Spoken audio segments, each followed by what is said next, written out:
بسم الله الرحمن الرحيم. ثم أورثنا الكتاب الذين اصطفينا من عبادنا فمنهم ظالم لنفسه ومنهم مقتصد ومنهم سابق بالخيرات بإذن الله ذلك هو الفضل الكبير. کفر و شرک را محو سازت مجاهدین، امت را از خواب خزانت مجاهدین، ز بحر محو ظلم و فتنه و فساد بر آمریکا چنگ اندازت مجاهدین. پروانه های شهادت هستید شما، همیشه با یاد خدا مستید شما. جهاد به خاطر چی است؟ به خاطر الهی کلمت الله است. الهی کلمت الله یعنی چی؟ یعنی ببینید قرآن باید حاکم باید باشه. قرآن باید حاکم باشه. کدام حاکم را شما در تاریخ اسلامی مشاهده کردین بوده که من کافر هستم؟ فرعون میگه من کافر هستم. باره کافر است. فرعون دعوایش بود که موسی آمده دین شما را فاسد میسازن. یا آدم از کاملیت شما را مختل میکنه. بعضی کسا برادر در این فهم اشتباهی غلط فهمی هستن، میگه ولی به معنی دوستی دوست نگیرین، دوستی بمونه که قسم نکن. نه، شما تفاسیر مراجعه کنید برادر. ولایت در این معنی پیمان جنگی است. ولایت المتابعه و ولایت الطاعه متوجه باشید. اگر از نه طاعت صورت گرفت در ولایتش داخل شد، متابعت چه نکنید در ولایتش داخل. اصل مقصد متابعت و طاعت است در این.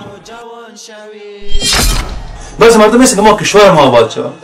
الله وصلات میگه که اهل کتاب با شما خیر نمیخواهند. نفسی ومنهم مقتصد ومنهم سابق بالخيرات بإذن الله ذلك هو الفضل الكبير. سوره فاتحه آیه شماره 32. ما فعلا در ساحه اسلامی خود در جهاد برای مرتدین فعلا در کشور اسلامی آغاز شده. کشورهای مختلف در نقاط مختلف برای مرتدین فعلا چی است؟ تنظیم‌های جهادی فعلا در جنگ قرار دارند. یکی از مواردش فعلا افغانستان است. اشغال هم صورت گرفته افغانستان نظام نسب بوده که نظام شیعه است، نظام کفر است و علیه شیعه است. مجاهدین و قیام خواستن و می‌جنگند. یک شبهه بسیار خطرناک فعلا در این ساحه و ما احساس کردیم. شبهه خیلی خطرناکی است. شبهه در قدر صمیم عقیده اهل سنت و جماعت نیست. یک شبهه میشه به است که کسایی که با این نظام‌های کفری قرار دارن، اساکیر میگن که علیه مجاهدین میجنگن، اینا تا وقتی که یا به زبان خود اعتراف نکنن که ما کافریم برای مجاهدین به این خاطر میجنگیم که ما با اسلام دشمنی داریم، یا ای که اینا میلان قلبی محبت قلبی خود اظهار کنن به زبان خود، میگن ما با این حاکم کافر به این خاطر در این سطح قرار داریم که ما چی هستیم، ما با این میلان محبت قلبی داریم، ما یهودیت نصرانیت اینا را دوست داریم، با اسلام دشمنی داریم. در تو حالت است که باز میشه که انسان حکم کفر با اینا صادر کنه که اینا چی هستن؟ اینا کافر هستن، باید اینا معنا جان. اونا موالات به این تعریف میکنن که کسایی که در نصرت حاکم طاغوت قرار میگیرن اینا تا وقت کافر نمیشون که اینا اعتقادا به کفر قائل نباشن. یعنی به زبان خود اعتراف کنن که ما عملا کافر هستیم، از این خاطر در نظام قرار گرفتیم که ما با اسلام دشمنی داریم، با جهاد دشمنی داریم و دوستی ما کس با کفر از این خاطر ما میجنگیم. در غیر از او در انسان اطمینان قلبی توبه حاصل شده نمیتونه با کسایی که با اینا میجنگه. متوجه است؟ یک شبهه است. اگر تعبیر عامیانه‌تر بگیم، ساده‌تر بگیم، اونا میگن که این شخص تا وقت کافر نیست که با کفار محبت نداشته باشه. و امروز شما هیچ کس را سراغ کرده نمیتونین الا ماشاءالله استثناء هست از کسایی که در صف طاغوت قرار گرفتن. کنای دعوا را کنن که ما به این خاطر در صف طاغوت قرار گرفتیم که ما با اسلام دشمنی داریم، با رسول الله هم دشمنی داریم. مستثنا اگر افراد پیدا شون، افراد انگشت شماری هستند، در حالی که اکثر اینا به این قائل هستند که ما رسول الله دوست داریم، الله را دوست داریم، بلکه اکثر شما مشاهده میکنین که روزه هم میگیرن، نماز هم میخوانن، حتی بعضی اینا مشاهده میکنین که به حج هم میرون مشاهده میکنید گریش هم دارن، حتی متمسک به سنت ها هم هستن و در اولوسی جرگه و در پارلمان اینا اعضا هم هستن.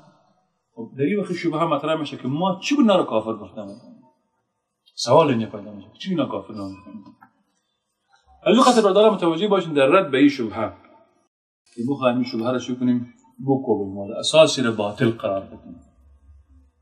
با آیات از قرآن استدلال میکنیم، با حدیث رسول صلی الله علیه و سلم صفت در روشنی قرآن و سنت معتقد اهل سنت در این قسمت بیان میکنیم.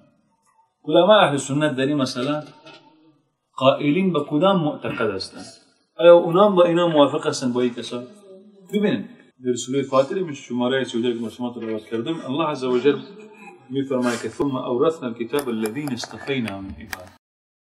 ببینید متوجه باشید در اینجا الله عز و جل امت رسول صلی الله علیه و سلم که قرآن کریم کتابش است، دستور هدایتش است، امت رسول صلی الله علیه و سلم به سه دسته تقسیم میکنه.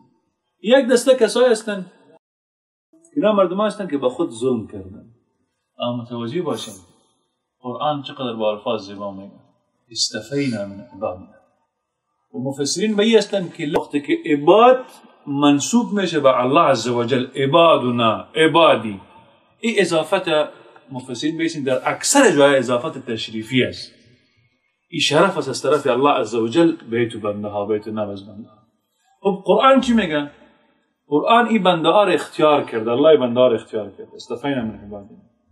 پس ظالم لنفسه کسی که به نفس خود ظلم کرده، مقتصد کسی که به نفس خود ظلم نکرده اما سابق بالخیرات نیست، و سیومی کسی که سابق بالخیرات است. اینا متوجه باشین اینا سه دسته از دسته های امت رسول صلی الله علیه و سلم هستند که دسته چهارمی رو مطلقاً سراغ کردن نمیاد. اینا هم میگی مجموعه امت رسول صلی الله علیه و سلم.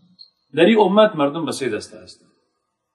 یک دسته کسایی هستند که سابق بالخیرات، در خیرات به سبقت رسیدن، پیشی گرفتن از همگی. دوم دسته است که اینا مقتصد هستند، نه مردمای سابق بالخیرات است نه ظالم نفسی است. سوم مردمای ظالم نفسی است. اما متوجه باشین امی ظلمی که به خویشتن روا داشتن، ظلمی که به خویشتن و نفسای خود کردن، اینا از دایره اسلام بیرون نکردن. اینا جزء امت رسول صلی الله علیه و سلم است. ببینید حالا ما میتونیم که معتقد اهل سنت یا معتقد اصیل اسلامی در زمین خود آیت کریمه برداشت کنیم. ما در این بار صحبت کردیم. زیقات علما وقتی که بحث میکنن به این شکل بحث میکنن که ایمان قضیه ایمان رو مطرح میکنن و ایمان و اهل سنت به این شکل تعریف میکنه که ایمان اعتقاد به قلب است، اقرار به چی است؟ به زبان، عمل بالجوارح است. و به این علماء سلف تعبیرات مختلف دارن، تعبیرات مختلف است. و همه تعبیرات کس همه تعبیرات به یک محور دور میخوره که ایمان اعتقاد به قلب است، اقرار به چی است؟ به زبان، عمل به چی است؟ بالجوارح. دلیل چی است؟ رسول الله صلی الله علیه و سلم در حدیث در آیت قرآن کریم خیلی ارتباط آمده که صلات قرآن ایمان نامگذاری کرده. یعنی به ایمانه که نماز الله عز و جل ایمان میگه. ما کان الله لیضیع ایمانکم، در این یعنی صلاتکم. در کدام موردی آمده؟ کی جواب میده؟ در وقتی آمده که قرآن میگه ما الله عز و جل ایمان شما را ضایع نمیکنه. مقصد از ایمان چی است؟ مقصد از ایمان صلات است. در کدام مورد آمده؟ در وقت تحویل القبله. وقتی که قبله تحویل صورت گرفت از بیت المقدس به کجا؟ به کعبه صورت گرفت. بعضی مسلمان‌ها پریشان شدند. برادران ما کسانی که قبل از مسوی بیت المقدس نماز می‌خواندند، اونا وفات کردند. و ما فعلا به سوی بیت الله الحرام نماز می‌خوانیم. اونا با اونا چگونه معامله صورت؟ قرآن به صلات اعلان میکنه که الله عز و جل ایمان شما را ضایع نمیکنه، یعنی صلات شما را ضایع نمیکنه. ببینید قرآن صلات که عمل است، عمل مشهود و محسوس که ما شما را مشاهده میکنیم، احساس میکنیم، اینه چی نامگذاری میکنه؟ ایمان نامگذاری میکنه. رسول الله صلی الله علیه و سلم در حدیث چی میگه؟ الایمان بدع 60 آمده، در روایت 70 آمده. 60 چند یا 70 چند شعبه است، بخش از ایمان. چی میگه رسول الله؟ ایمان و چقدر رسول الله میگه اعلا لا اله الا الله. صحیح شد. آخرش چیست؟ اماطة الاذى عن الطریق، دور کردن آزار اذیت چیزایی که مؤذی است از راه مردم. و الحیا شعبة من الایمان، حیا بخش از ایمان است. رسول الله صلی الله علیه و سلم در اینجا ایمان به چند بخش تقسیم میکنه. اماطة الاذى عن الطریق، دور کردن آزار از راه مردم، این عمل است، اما رسول الله میگه ایمان. حیا عمل است، رسول الله میگه ایمان. و اعلاها لا اله الا الله، کسی که به این نطق میکنه. خب اینجا خوب متوجه باشین برادر، وقتی که اعمال مربوط به چی میشه؟ به ایمان میشه. آیا کلگی در یک درجه قرار داره؟ کی را جواب میده؟ همین اعمالی که مربوط به ایمان شد در ترک و در کردن و نکردنش کلک به یک درجه قرار داره؟ نه، فرق داره. اگر کسی لا اله الا الله را ترک کرد و نگفت چی است؟ و کسی که آزار داد از مردم دور نکردی کافر است؟ نیست، کافر نیست. کسی که حیا نکرد کافر نیست، فاسق است. متوجه هستیم؟ این مشکلی بود که در این مرجئه و خوارج واقع شد. مرجئه و خوارج یک از دو طایفه اسلامی است که به این واقع شدن به این مشکل. خوارج به این بودن که هر عمل که از جز چی است؟ جز لا ينفك ایمان است. این عمل از بین نفی، ایمان هم از بین میره. مرجئه به خاطر بودن که با این کار خوارج کل مردم از دین کشیدن، از ایمان کشیدن. مرجئه به این خاطر که پس کل امت به اسلام داخل کردن گفت اعمال از ایمان نیست. ایمان ما ایمان جبریل یکی است، ایمان ما ایمان ابوبکر یکی است. این دعواشون بود. اهل سنت ترجمه در اشتباه هستن. اشتباهش با سرچشمه از این میگیره که شما همه اعمال مربوط ایمان کن. ببینید قرآن به چقدر تعبیر رسا و زیبایی را بیان میکنه که و منهم ظالم لنفسی، از جمله امت محمد کسایی است که با خود ظلم میکنن، ستم میکنن. موالات مربوط به اصل ایمان میشه برادر. موالات با چی میشه؟ مرتبط به اصل ایمان است. تو که اصل ایمان پیوند داره. اگر این موالات نبود که صد واجبات ثبات داشته باشی، همگی برباد است. مثل درختی که ریشه نداره. درخت است، کلام درخت ریشه نداره. امروز و فردا کسی حتما سقوط میکنه، درخت از بین. مستحبات کی است؟ مستحبات او اعمال داخل میشه که انسان با کردنش درجاتش نزد الله اضافه میشه و نکردنش انسان مورد مؤاخذه قرار نمیگیره. پس کسی که سابق بالخیرات است کی است؟ اصل ایمان درش وجود داره، واجبات ایمان هم تکمیل کرده، حتی مستحبات ایمان هم تکمیل کرده، سابق بالخیرات است. کسی که مقتصد کی است؟ سابق بالخیرات نیست، ایمان مستحب نداره، خو ایمان واجبات هم اگه انجام داده، ایمان واجبات، روزه و زکات و حج همه چیز را انجام دادن، شراب نمی‌نوشه، زنا نمیکنه، فساد، همه چیز از اینا کس پرهیز میکنه، این واجبات ایمان داره. ظالم بالنفس کسی را میگن که در واجبات ایمان مقصر است، مستحبات خود نداره یا داره کمتون، خود در واجبات ایمان مقصر است. روزه میگیره نمیگیره از پیش میمانه، بر والدین مشکل داره، غیبت میکنه، باز توبه میکنه، باز میکنه. خب متوجه باشین، امی ظالم لنفسی کسی تحت مشیت الله عزوجل روز قیامت میشه. اگر الله خواست عفو میکنه، اگر نخواست عذابش میکنه، بار از عذاب با جنت داخلش میکنه. خویی سه طایفه نیست، حتما از اهل جنت است، ولو که ظالم هم باشه، ولو که در واجبات ایمان هم مقصر بوده باشه. متوجه باشین عقیده اهل سنت است که مرتکب کبیره تحت مشیت الله عزوجل میباشه، اگر الله خواست عفو میکنه، نخواست عذابش میکنه. خب معالش آیندهش به کجاست قریسه؟ به جنت. کسایی که اشتباه کردن که آمدن اصل ایمان با واجبات یک جای ساختن، در اون باید اعتقاد شرط است. این اعتقاد جهمیه است. یک طایفه که در یک وقت پیدا شده بود باز گم شد، آره به شکل دیگه بر ما سر سامان گرفته پیدا شدن، درجه فریاد میکشن که چطور. ما وقت با کسی بحث میکردم میگفت کرزیخ کافر نیست، بعد امروز بینیشون صحبت کنیم. تبریک باشه برای ما بینیش صحبت کنیم. کدام حاکم را شما در تاریخ اسلامی مشاهده کردین بوده که من کافر هستم؟ فرعون میگفت من کافر هستم. بالا کدام کافر است؟ فرعون دعوایش بود که موسی آمده دین شما را فاسد میسازن، یا آدم از کمنیت شما را مختل میکنه. آمده که دین شما را فاسد بسازه، امنیت شما را مختل بسازه، یا علیه شما عذاب است، باید بجنگین. من کس هستم که حامی دین است. فرعون در لباس حامی دین خدا ظاهر کرده بود. در کجا؟ در مصر خدا ظاهر کرده بود. و موسی علیه السلام میگفت تروریست دهشتگرد است، روب در میان مردم رو شرذمتون قلیله میگفت اینا رو دو بسازید مردمای گروگک خورترک را من. این روز الفاظی که امروز بوش به کار میبرن علیه چی؟ علیه مجاهدین. مردمای یک گروه اندکی هستند آمدن که همه دنیا را مختل بسازن. ای طریقتنا المثلا فرعون نه طریقی مصلح خود که میگفت، یعنی می راه و روش را که ما اختیار کردیم که مطلقا نمونه داره که حالا بوش بر ما دعوا میکنه که دموکراسی را که ما آوردیم اینا قاعده و اینا را نمیپذیره، اینا همه دنیا را مختلفن، با اینا باید بید لشردیمتون قلیلون، با اینا بجید. این الفاظ به شما ببینید فرعون که به کار بسته. از این خاطر که از علما عجیب سخنرانی در ارتباط که سخنرانی بسیار در خود بیشتر از 2 ساعت سخن داره که عالم فلسطینی است، همه کلمات را که فرعون به کار بسته از قرآن حکایت میکنه الله عزوجل، همه کلمات آورده با کلماتی که از مسئولین آمریکایی صادر شده، همه گیر یک جای رو ترجمه کرده، ترجمه عربیش هو به مطلقاً فرق نداره. این به این خاطر که یک فرعون هستیم، فقط اشخاص تبدیل میشه. متوجه هستین؟ اون اشخاص تبدیل میشه، او جانشین ازی است. امروز کسایی که علی امریکا میجنگن اینا کسایی در رکاب موسی علیه السلام علی امریکا میجنگن. همون جنگ است، مطلقاً فرق نکرده، صرف اشخاص فرق کرده. در اونجا شخصیات فرق کرده، حق و باطل است. در دو جبهه متوجه هستین؟ پس خب در اصل ایمان برادرها که اصل موضوع اساسی ما برادرها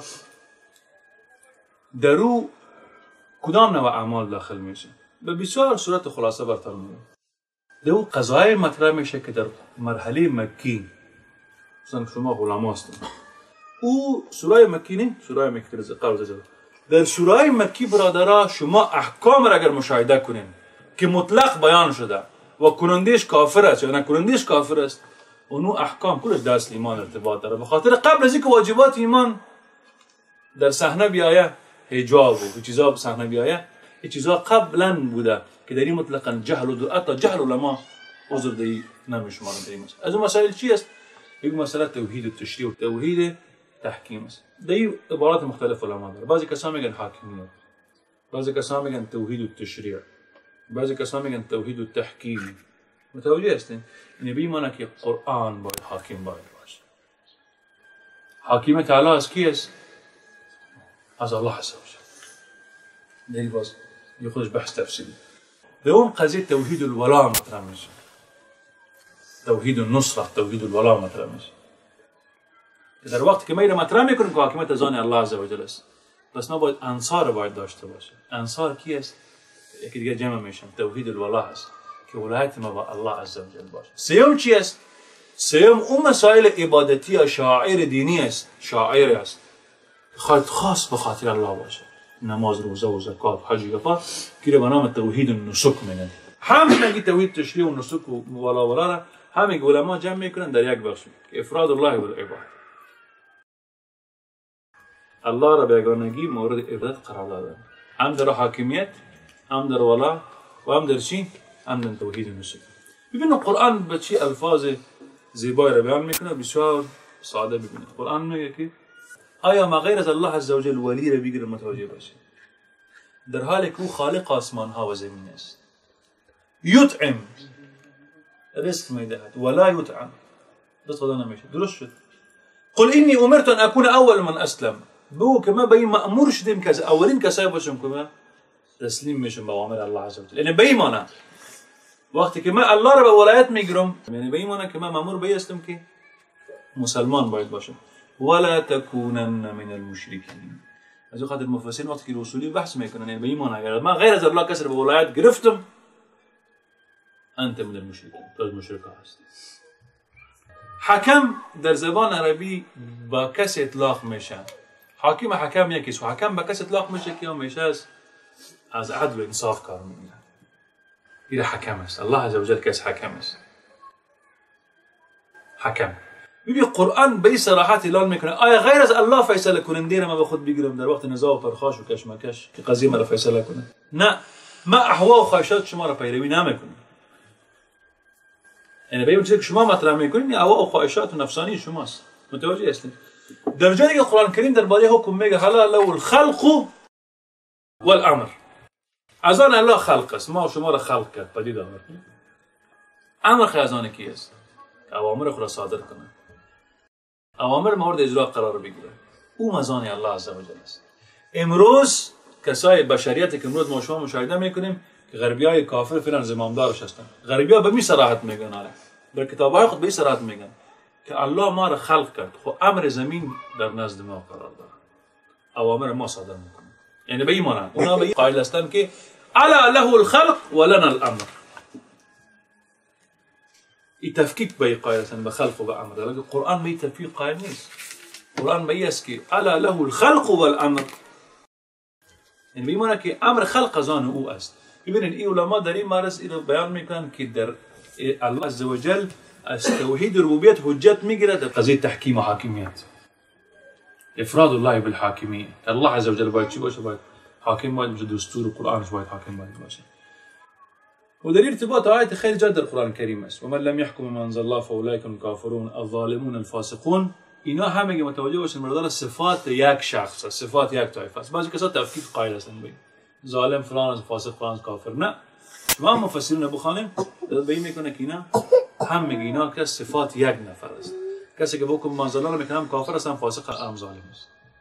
اف حکم الجاهلیت یبغون و من احسن من الله حکما لقوم یوقنون. ابن کثیر رحمه الله در تفسیر جای بیان میکنه قضیه چنگیز خان بیان میکنه که آثار آورد میگه حاکم ساخت و یک قسمتی جنگ چی داره، جنگ که است واجب است. حتی شیخ عبدالسلام از علمای پشاور که است در تفسیر خود شما بخوان تفسیر احسن الکلام، تفسیر احسن الکلام در ارتباط به این مبارکه سوره مائده شما تفسیرش رو باز کنین به این صراحت نوشته کرده که ابن کثیر نقل قول میکنه به پشتو و در بین قوسین میگه که قسمی که امروز قانون اساسی پاکستان به می منوال است. باز نوشته میکنه که اگر کدام کشور به می شکل که چنگیز قانون اساسی ساخته به می شکل قانون اساسی بزنه، جنگ با او چی است؟ واجب است، قتال با او واجب است. تفسیر احسن الکلام در سوره مائده خیلی کسا توجیه نمیشن به این چیز. مثلا شیخ دری با ارتباط چی کرده؟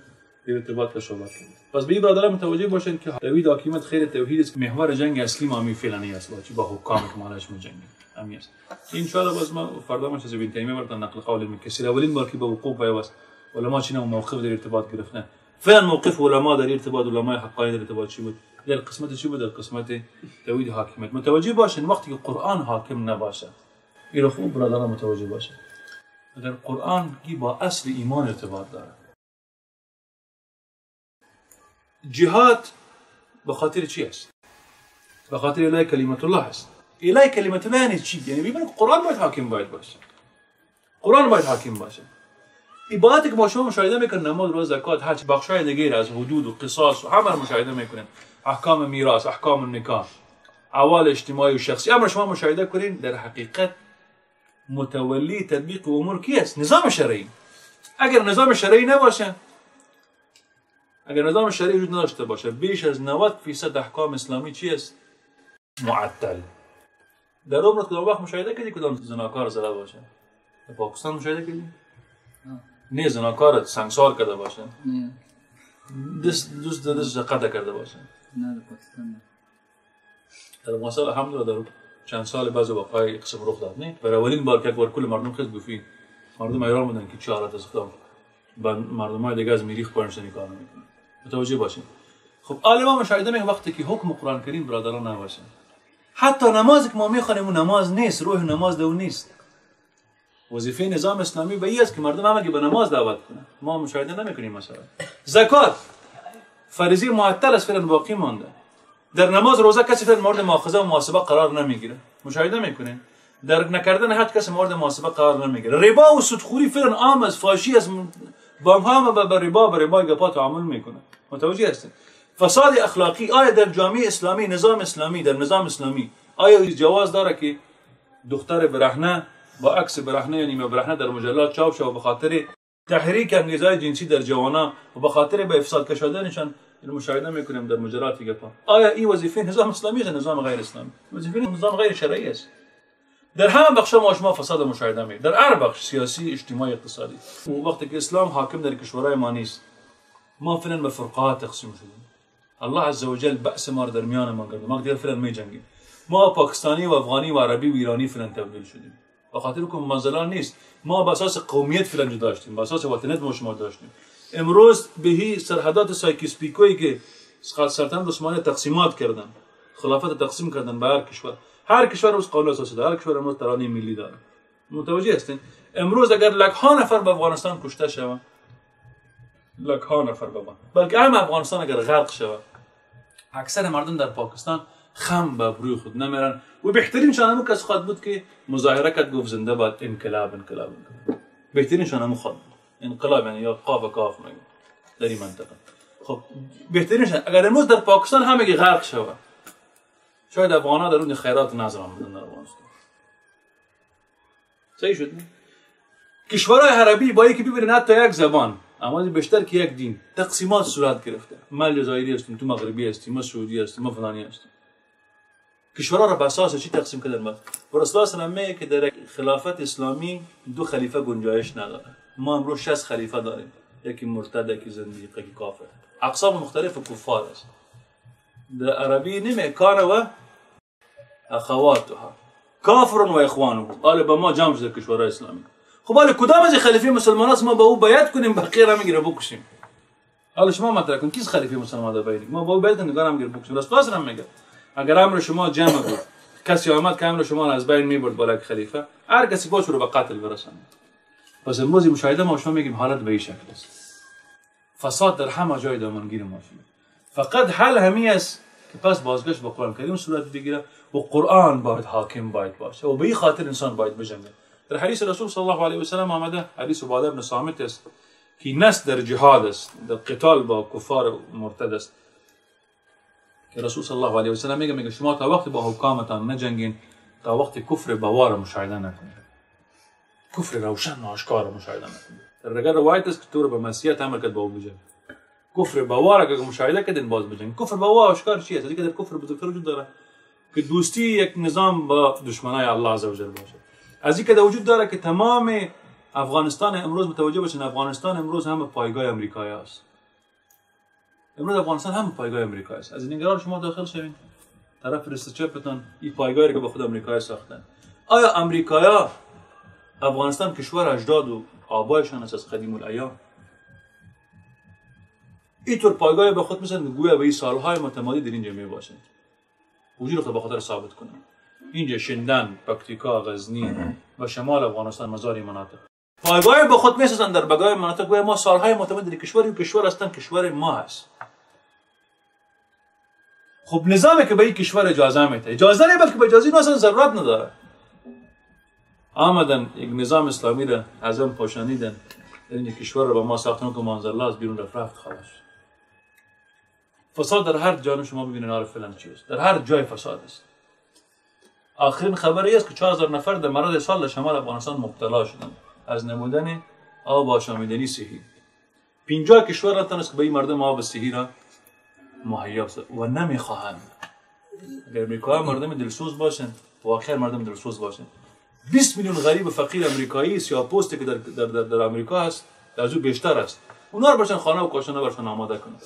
در جنوب در مکزیکو مردم در حالت فقر زندگی میکنن، مثل مردم هجرت میکنن آواره میشن میان به امریکا به خاطر کار از کالیفرنیا فرار میکنن از مکزیکو میان. امریکای جنوبی به فقر فن و سر میبره. چگونه میشه امریکا به خاطر آبادی ما میان؟ بعضی مردم مثل که ما کشور ما آباد شود. الله بصرات میگه که اهل کتاب با شما خیر نمیخواین. پس اگه وقتی که با شما نمیگه ما نیستیم، ما امت نیستیم، ما کفار هستیم با ما خیر میخواین. پس متوجه باشین که ما به این خاطر همیشه به این باشیم که بیداری و حکم به منزل الله از این دایه مطلقا ما باید نگذاریم و این مرتبط به اصل ایمان است. خب راست کسی که حکم منزل الله نمیکنه، مثلا اگر بگویم کرزی حکم منزل الله نمیکنه این شد طاغوت و کافر که باید. خب ما چگونه بیزاری خود از ایران کردیم؟ بیزاری بیشتر ما شما اشاره کردیم. بیزاری به این است ما با کفر از قائل باید باشیم. فما یکفر الطاغوت. دوم بیزاری خود از ایران کنیم از انصارش. میگه قرآن و چقدر الفاظ واضح میگه الذين آمنوا يقاتلون في سبيل الله والذين كفروا يقاتلون في سبيل. فقط شما طاغوت نامش دور کنین، نامار نشته کنین. الذين آمنوا يقاتلون في سبيل الله به خاطر روز در افغانستان نه که فی سبیل مولا عمر فی سبیل اسامه کسی نمیجنگه. متوجه باشین حتی مولا عمر و اسامه به سبیل الله میجنگه.